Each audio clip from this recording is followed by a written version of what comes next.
48 வயசுன்னு தனக்கு டிமாண்ட் இருக்கிறதா சொல்கிறாங்க. இதுதான் அதுக்கு அர்த்தம். அது என்னத்துக்கு அந்த வயசை வேறு என்னத்துக்கு சொல்கிறாங்க? அது இதை சொல்கிறது இந்த 48 வயசு ஆகிடுச்சு என்னை கிளவின்னு நினைக்காத, நான் இன்னும் குமரியாக தான் இருக்கிறேன், எனக்கு ஆட்கள்லாம் வர்றாங்க. ஐயோ இந்த வயசில் உனக்கு ஆள் வந்தான்னாக்கு அவன் நம்புவான் அப்படின்னு சொல்லி யாரும் கேட்டுறக்கூடாது. ஏதோ ஒரு ஃபோட்டோ போட்டு அதுக்கு அவரை கேட்டால் தெரியும் என்ன அவங்களுக்குள்ள என்ன டீலிங்கிறது அவரை கேட்டால். உங்க வீடு அரண்மனை மாதிரி இருக்கணும்னு ஆசையா? டீக் 42 உங்க பட்ஜெட்டுக்கு ஏத்த ஒரே கடை. வந்து பாருங்க, பிடிச்சத வாங்குங்க. ஆண்மை இழந்த ஒருத்தன், அவனுக்கு செக்ஸே வச்சுக்க முடியாது, ப்ரூவ்டு. ஆனால் அதை ரொம்ப மறைச்சி வச்சிருக்கிறான், யாருக்கும் தெரியாது. அப்போ என்ன ஆகுதுன்னா, அவன் சில ஃப்ரெண்ட்ஸுங்களுக்கு இவன் மேலே சந்தேகம், இவன் ஆம்பளையே இல்லைன்னு ஒரு சந்தேகம்.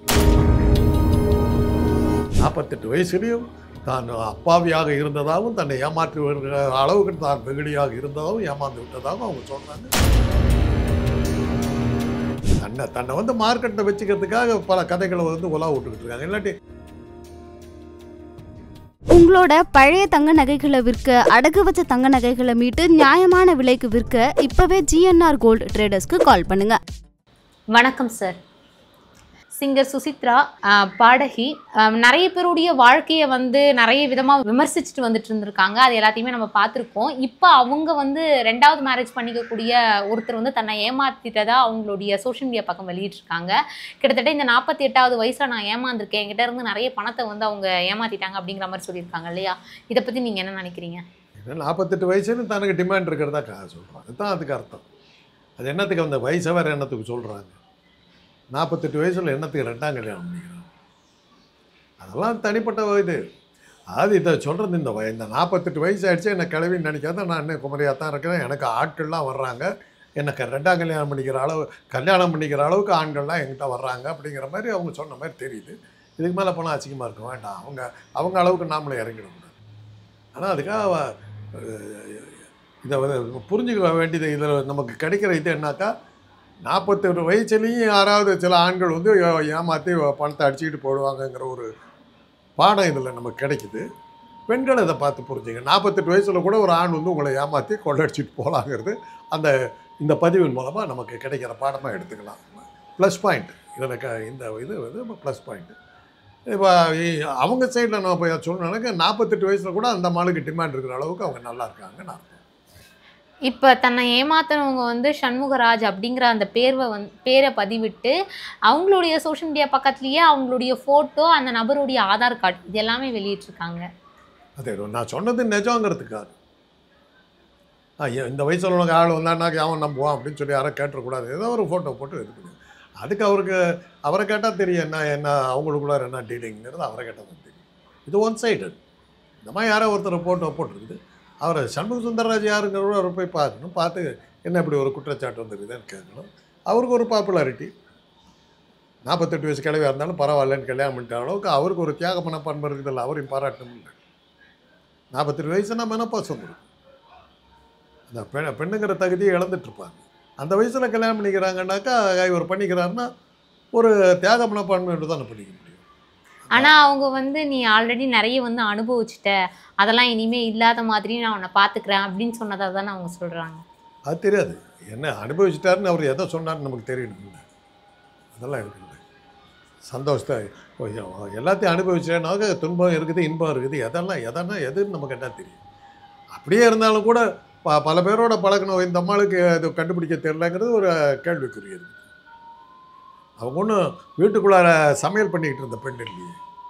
சினிமா உலகத்தில் இருந்தவங்க, பல இசையமைப்பாளர்கள், இவங்க ஏற்கனவே பல பேர் வந்து என்ன இது பண்ணாங்கங்கிற அந்த செக்ஸ் டார்ச்சருக்கெல்லாம் நான் ஆட்பட்டேங்கிற மாதிரிலாம் விமர்சனம் பண்ணியிருக்காங்க. அப்படிப்பட்டவங்களுக்கு இவர் எண்ணத்தோடு வந்து கண்டுபிடிக்க முடியாதுன்னு சொன்னால் கேட்டுக்க வேண்டியது. அதனால தான் நமக்கு வர சந்தேகம் என்ன, 48 வயசுலேயே எனக்கு டிமாண்ட் இருக்கிற அளவுக்கு நான் இருக்கிறேன் அப்படிங்கிறத சொல்கிறாங்களோ என்ன. என்னுடைய அடுத்த கேள்வி அதுவாக தான் இருக்குது. நிறைய விஷயங்களை வந்து பார்த்துருக்காங்க சினிமாவில். ஒருத்தருடைய வாழ்க்கையில் ஏதாச்சும் நடக்குதுன்னா அதுக்கு வந்து முன்னாடியே இவங்க சைட்லேருந்து ஒரு வீடியோவை வெளியிடுறது, இந்த மாதிரியான ஒரு பர்சனாக தான் அவங்க இருந்திருக்காங்க இல்லையா? இப்போ அவங்க லைஃப்லேயே ஒருத்தர் வந்து இந்த மாதிரி உங்களை ஏமாற்றி பணத்தை வாங்குற அளவுக்கு அவங்க என்ன அப்படி ஏமாளியாக இருந்திருப்பாங்களா? அதைத்தான் நம்மளால் நம்ப முடியல. இப்போ வீட்டுக்குள்ளார அடங்கியிருந்து சமையல் கட்டிலே இருந்த ஒரு பெண்ணு, வெளி உலகம் தெரியாத ஒரு பெண் இந்த மாதிரி சொல்லியிருந்தாக்க ஐயோ பாவம்னு சொல்லலாம். இவங்க ஒரு வேலை உழைக்கும் பெண்மணியாக இருந்திருக்கிறாங்க. உழைக்கும் பெண்மணியாக இருக்கவும் பல ஆண்களோட பழக வேண்டிய சந்தர்ப்பங்கள் அவங்களுக்கு இருக்குது. சமூகத்தில் பல ஆண்களோட ஒன்றாவே இருந்திருக்க வேண்டிய கட்டாயம் இருந்திருக்கிற நேரத்தில், வாய்ப்புகள் இருந்திருக்கிற நேரத்தில் ஒரு ஆண்கிட்ட ஏமாந்துட்டாங்கன்றது எப்படி நம்ப முடியும்? ஒரு ஆஃபீஸில் கிளார்க்காக இருந்தாங்க, அந்த மாதிரி இருந்தாங்கன்னா கூட இது ஆணும் பெண்ணு நெருக்கமான தொடர்புக்கு வாய்ப்புகள் நிறைய இருக்கக்கூடிய சினிமா உலகத்தில் இருந்தவங்க அவங்க வந்து தெரிஞ்சுக்காம போயிட்டேன்னு சொல்கிறத கொஞ்சம் யோசிச்சு பாருங்க. இத்தனைக்கும் அவருக்கு வந்து டிவோர்ஸ் விசாகா கமிட்டியில இருந்தெல்லாம் வந்துருவாங்க. இத்தனைக்கும் அவருக்கு வந்து டிவோர்ஸ் ஆகலையா, அது கூட உங்களுக்கு தெரியாம பண்ணிக்கிட்டதா சொல்றாங்க. அந்த அளவுக்கு தான் அப்பாவியா 48 வயசுல தான் இன்னும் குழந்தை மாதிரி இருக்கிறதா காட்டுறாங்க. தான் அவ்வளோ அப்பாவியா இருக்கிறதா காட்டுறாங்க. கேட்டுக்க வேண்டியதுதான், கேட்டுக்க வேண்டியதுதான். இவ்வளோ பெரிய பணக்கார பொம்பளை எதுக்காக ஒரு ஆம்பளை வர்றாங்கிறது தெரியாமல் இருந்தாங்கன்னா ஒரு செக்ஸாலஜிஸ்ட்டுங்க முறையில் சொல்கிறேன். இது வந்து என்னன்னா ஒரு கதை ஒன்று சொல்கிறேன் கேளுங்க. ஒரு ஆண்மை இழந்த ஒருத்தன், அவனுக்கு செக்ஸே வச்சுக்க முடியாது, ப்ரூவ்டு. ஆனால் அதை ரொம்ப மறைச்சி வச்சுருக்கிறான், யாருக்கும் தெரியாது. அப்போ என்ன ஆகுதுன்னா அவன் சில ஃப்ரெண்ட்ஸுங்களுக்கு இவன் மேலே சந்தேகம், இவன் ஆம்பளையே இல்லைன்னு ஒரு சந்தேகம். அப்போ என்ன ஆகுது, ஒரு பெண் கற்பழிக்கப்படுகிறாள். கற்பழிச்சிட்டு ப்ரெக்னென்ட் ஆகிடுறான். அவள் கோர்ட்டை கேஸ் போடுறான் இவன் மேலே, 4 பேர்த்து மேலே போடுறான். இவன் ஃப்ரெண்ட்ஸு 3 பேர், இவனையும் சேர்த்து 4 பேர்த்துக்கு போடுறான். அதில் 3 பேர் வந்து நான் இன்னசென்ட், நான் இல்லை, நான் அவளை தொடக்கூட இல்லைன்னு சொல்லி வாதாடுறாங்க. இவன் ஒருத்த மாத்திரம் அதுக்கு காரணம் நான் தான்.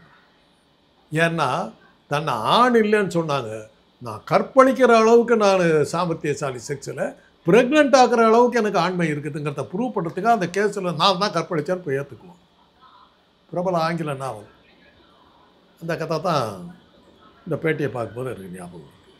48 வயசுலேயும் தான் அப்பாவியாக இருந்ததாகவும், தன்னை ஏமாற்றி வருகிற அளவுக்கு தான் வெகுளியாக இருந்ததாகவும், ஏமாந்து விட்டதாகவும் அவங்க சொல்கிறாங்க. இந்த கதைக்கு அதுக்கும் நீங்கள் இப்படியெல்லாம் பொருத்திக்கக்கூடாது. வைரமுத்துவை சார்ந்த நிறைய விஷயங்களை வந்து அவங்க முன் வச்சுருந்தாங்க. இவங்க என்னை ஏமாற்றிருக்காங்க, இவங்க இந்த மாதிரி என்னை பேசியிருக்காங்க. முக்கியமாக அவங்களுடைய முதல் கணவரை பற்றி நிறைய விமர்சனம்லாம் வச்சு அதுவே பெரிய விஷயத்தில் வந்து கேஸ்லாம் நடந்திருக்கு. அப்படிப்பட்டவங்க இந்த மாதிரியான வீடியோஸ்லாம் பதிவு பண்ணுறதை பற்றி நீங்கள் என்ன நினைக்கிறீங்க? விளம்பரத்துக்கு தான் பாருங்கள், பிரபலமான ஆட்கள் பேரில் தான் சொல்கிறாங்க. இந்த அளவு தான் ஒரு அடையாளம் தெரியாத ஒரு ஆள், அது பிரபலமானவர்களோட தான் இருந்ததாக காட்டுறாங்க. மார்க்கெட்டிங் தான் என்னை பொறுத்தவரை, அது பச்சையாக சொல்லலாம், மார்க்கெட்டிங். இவ்வளவும் பண்ணிட்டு நம்ம எங்கே இந்த மாதிரியான ஒரு கேள்விலாம் அவங்களுக்கு வைப்போம் அப்படிங்கிறதுனாலையோ என்னமோ தெரில, அந்த வீடியோலேயே ஒரு விஷயத்த சொல்லியிருக்காங்க. நீ எப்படி ஏமாந்த, நீ என்ன அவ்வளோ பெரிய மக்கான்னு என்னை கேட்டுறாதீங்க, ஏன்னா அந்த மாதிரி நீங்கள் கமெண்ட் பண்ணுவீங்க. I am fell in love, sorry, நான் வந்து காதலில் விழுந்துட்டேன் அப்படிங்கிற மாதிரியான ஒரு விஷயத்தை அவங்க பதிவு பண்ணியிருக்காங்களே.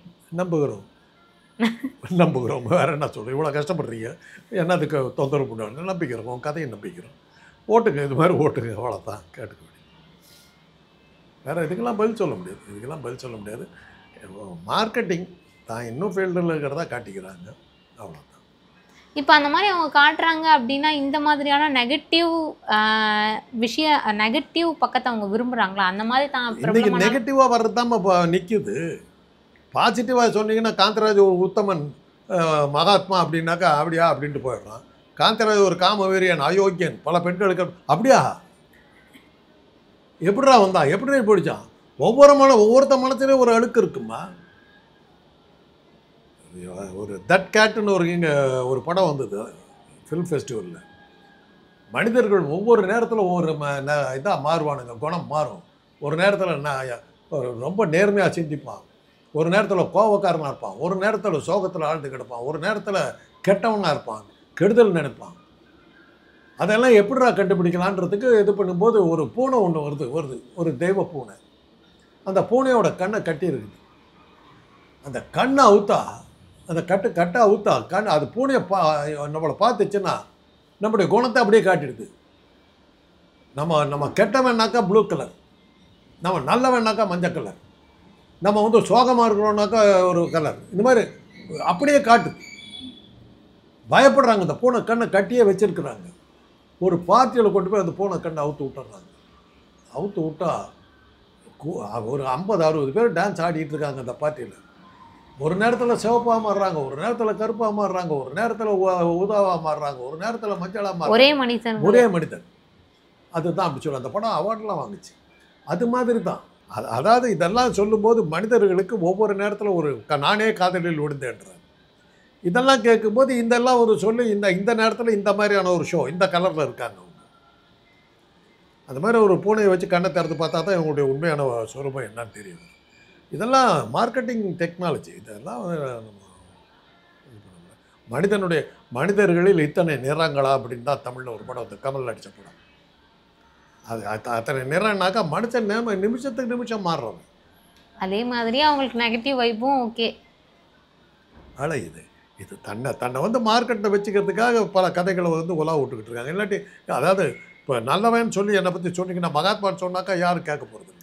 இப்போ அதை சார்ந்த நிறைய கேஸ்லாம் அதான் சொல்ல வந்தேன். என்ன மகாத்மான்னு சொல்லி உத்தமன் சொன்னீங்கன்னாக்கா யார் அதே காந்தராஜ் ஒரு அயோக்கியன்னு என்னுடைய வாழ்க்கையை தெரிஞ்சுக்கணும். ஏன்னா இவன் மனசுக்குள்ளார எந்த அழுக்கு இருக்குது, சான்ஸ் கிடைச்சா நம்ம போகலாம். அதைத்தான் நான் சொல்ல வந்தேன். ஒவ்வொரு மனசுக்குள்ளாரையும் ஒரு நல்லவனு இருக்கான், ஒரு கெட்டவனு இருக்கான். இன்னொரு உதாரணம் இருக்குதுமா. ஒரு ஃபோட்டோ ஸ்டடி ஒன்று பண்ணாங்க. பல ஆயிரக்கணக்கான பேருடைய முகத்தை மாத்திர ஃபோட்டோ எடுத்தாங்க. எடுத்துட்டு ரெண்டாக பிரித்தான். இந்த ஆஃப்னு பிரித்தான். இந்த ஆஃபையை என்ன பண்ணாங்கன்னா இந்த ஆஃபையை 2 பிரிண்ட் போட்டு 2 ஒன்றா சேர்த்தணும். இந்த பக்கத்தையே 2 ஒன்றா சேர்த்து ஒரு மூஞ்சாக்கணும். அது மாதிரி இந்த பக்கத்தை ஒரு பக்கத்து மூஞ்சியில் வந்து கொடூரமான பார்வையாக இருக்குது, இன்னொரு பக்கத்தில் பார்த்தா சாந்தமாக இருக்குது. அதைத்தான் காட்டினான். மனுஷன் 2ஆவும் இருப்பான். மூளை வந்து நடுப்பத்தில் பொழந்துருக்கு, 2ஆக பொழந்துருக்கு. இந்த ரைட் ஹெமிஸ்பியர் லெஃப்ட் ஹெமிஸ்பியர். அதில் பார்த்தீங்கன்னா ஒரு ஹெமிஸ்பியர் நல்ல மூளையாக இருக்கலாம், ஒரு ஹெமிஸ்பியர் கெட்ட மூளையாக இருக்கலாம், கெட்ட புத்தியோடு இருக்கலாம். அப்படி தான் வந்து காலாகாலமாக நம்ம திங்க் பண்ணிகிட்ருக்கோம், ஸ்டடி பண்ணுறோம். அது மாதிரி மனிதனுடைய இன்னொரு பக்கம் ஒரு அழுக்கான பக்கம். அது அவனுக்கு கோபம் வரும்போது அந்த அழுக்கான பக்கம் மேலே வருது. அது மாதிரி தான் இது. தான் வெகுடியாக இருந்த ஏமாந்தோங்கிற மாதிரிலாம் கதை சொல்கிறாங்க. கேட்டுக்க வேண்டியது தான். இப்போ என் கதையை வந்து சொல்லும்போது நான் யோக்கியன்னு சொன்னால் யாரும் கேட்க மாட்டாங்க. தன்னுடைய கதையில் வந்து இந்த மாதிரி சோகமெல்லாம் நடந்துக்கிட்டு போது தான் இப்போ நீங்கள் வந்து அதனால தான் இதை செய்தியாக எடுத்தீங்க. நடுவில் இந்த மாதிரி கொஞ்ச நாள் காணாமல் போயிடுது. இப்போ வந்து போகிறது மறுபடியும் மார்க்கெட்டுக்கு வர பார்க்குது. இவ்வளோ நேரம் ஒதுக்கி இத்தனை விஷயங்களை எங்கள் கூட ஷேர் பண்ணதுக்கு ரொம்ப நன்றி சார்.